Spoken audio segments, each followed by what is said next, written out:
forças impessoais sobre as quais não temos praticamente controle algum parecem estar nos empurrando na direção do pesadelo do admirável mundo novo, e essa pressão impessoal está sendo conscientemente acelerada por representantes das organizações empresariais e políticas que desenvolveram diversas técnicas novas para manipular, de acordo com o interesse de alguma minoria, os pensamentos e emoções das massas.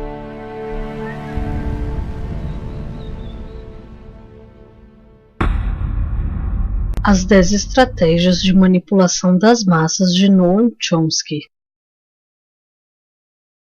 Avram Noam Chomsky é um filósofo, cientista cognitivo e ativista político norte-americano.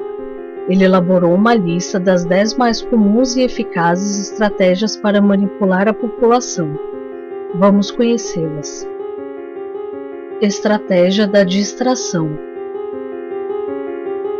O elemento primordial do controle social é a estratégia da distração, que consiste em desviar a atenção do público dos problemas importantes e das mudanças decididas pelas elites políticas e econômicas, mediante a técnica do dilúvio ou inundação de contínuas distrações e de informações insignificantes. A estratégia da distração é igualmente indispensável para impedir o público de interessar-se pelos conhecimentos essenciais na área da ciência, da economia, da psicologia, da neurobiologia e da cibernética. Manter a atenção do público desviada dos verdadeiros problemas sociais, cativada por temas sem importância real. Manter o público ocupado, sem nenhum tempo para pensar, de volta à granja com os outros animais. Criar problemas e depois oferecer soluções. Esse método também é chamado problema-reação-solução.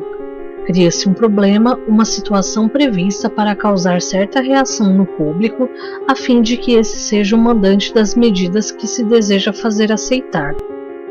Por exemplo, deixar que se desenvolva ou que se intensifique a violência urbana ou organizar atentados sangrentos, a fim de que o público seja o mandante de leis de segurança e políticas em prejuízo da liberdade. Ou também criar uma crise econômica para fazer aceitar como um mal necessário o retrocesso dos direitos sociais e o desmantelamento dos serviços públicos. Estratégia da gradação. Para fazer com que se aceite uma medida inaceitável, basta aplicá-la gradativamente, a conta-gotas por anos consecutivos. É dessa maneira que radicalmente foram impostas novas condições socioeconômicas no neoliberalismo durante as décadas de 80 e 90. Estado mínimo, privatizações, precariedade, flexibilidade, desemprego em massa, salários que não garantem uma renda decente, tantas mudanças que haveriam provocado uma revolução se tivessem sido aplicadas de uma vez só. Estratégia do diferimento. Outra maneira de se fazer aceitar uma decisão impopular é de apresentá-la como sendo dolorosa e necessária, obtendo aceitação pública no presente para uma aplicação no futuro. É mais fácil aceitar um sacrifício futuro do que um sacrifício imediato. Primeiro porque o esforço não é empregado imediatamente, e depois porque o público, a massa, tem a tendência de esperar ingenuamente que tudo será melhor amanhã, que o sacrifício exigido poderá ser evitado. Isso dá mais tempo ao público para se acostumar com a ideia de mudança e de aceitá-la com resignação quando chegue o momento. Tratar o público como se fosse criança. A maioria da publicidade dirigida ao grande público utiliza discurso, argumentos, personagens e entonação particularmente infantis, muitas vezes próximos à debilidade, como se o espectador fosse uma criança ou um deficiente mental. Quanto mais se tenta enganar o espectador, mais existe a tendência de adotar um tom infantil. Se você se dirige a uma pessoa como se ela tivesse a idade de 12 anos ou menos, Então, em razão da sugestão, ela tende com certa probabilidade a dar uma resposta ou ter uma reação também desprovida de um senso crítico, como a de uma pessoa de 12 anos de idade ou menos. Utilizar o aspecto emocional muito mais do que a reflexão.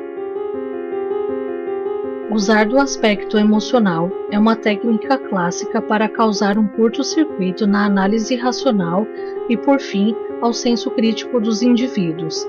Além do mais, a utilização do registro emocional permite abrir a porta de acesso ao inconsciente para implantar ou enxertar ideias, desejos, medos e ansiedades, compulsões ou induzir comportamentos.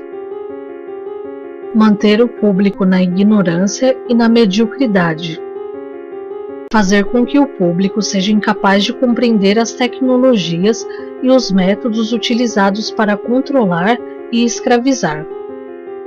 A qualidade da educação dada às classes sociais inferiores deve ser a mais pobre e medíocre possível, de forma que a distância da ignorância que paira entre as classes inferiores e as classes sociais superiores seja e permaneça impossível para o alcance das classes inferiores.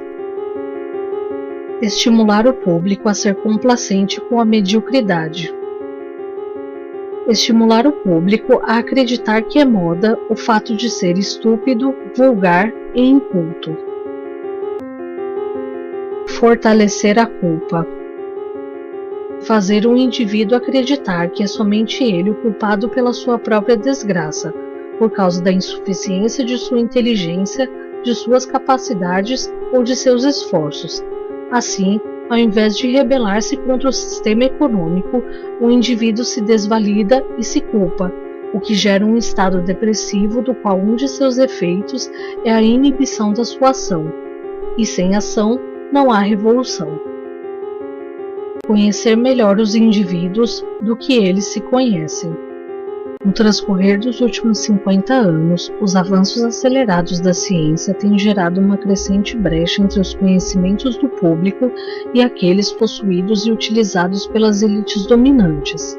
Graças à biologia, à neurobiologia e à psicologia aplicada, o sistema tem desfrutado de um conhecimento avançado do ser humano, tanto do físico quanto do psicológico. O sistema tem conseguido conhecer a pessoa comum melhor do que ela se conhece. Isso significa, na maioria dos casos, que o sistema exerce um grande poder e um controle maior sobre o indivíduo do que o próprio indivíduo sobre si mesmo. A intenção de apresentar as teorias de Noam Chomsky é apenas promover um momento de reflexão, em que cada um tem a liberdade de olhar à sua volta, pensar e tirar suas próprias conclusões.